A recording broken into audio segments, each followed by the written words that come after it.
Mangnamnama ti Small Coconut Farmers Organization ang makadawat ti Coco Levy Trust Fund tapno na mapaduraas ti industriya tinyog iti Ilocos Norte.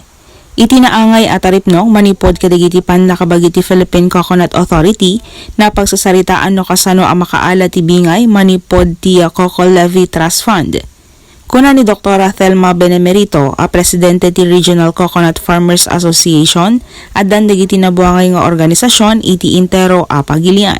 Ang importante yung Coco Levy kasi ang share natin kung paano natin makuha ang levy natin for Ilocos Norte. But the whole Philippines, mayroon na tayong organization sa coconut. Iba-ibang region, mayroon tayong mga organization with their respective addresses. Inlawlawag met ti dating opisyal ti PCA na manuken kasano ti pan naka-implementar ti pondo para iti coconut industry iti pagilian. DJ may implementar kada taon apo para iti development iti coconut industry is 5 billion per year.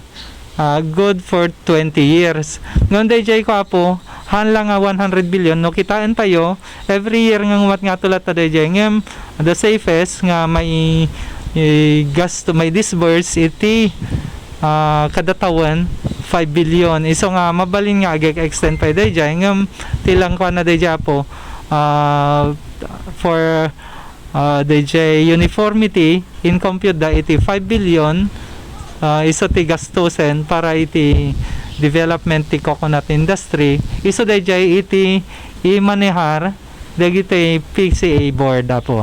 Adamet ti inlungalong a plano ti PCA may naigti daytoy abanag. Paado kumapay digitinyog tayo maipadas ito'y banda na ti Pasukin Burgos lalo iti along iti baybay sir additional ko master aside ka DJ tapno napinpintas ko mamatlat view na aside kaysa digijay kan kandaro mati makikita ijay no malablab sa inyo sir.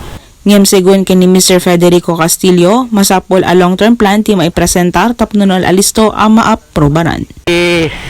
Individual project ha. Imay sam tulungan da kanton.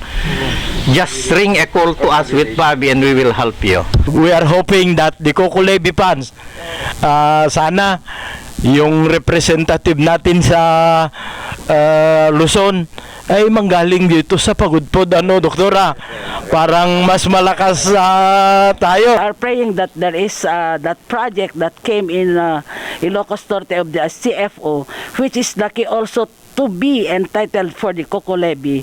So another prayer and nobena dyan, sir.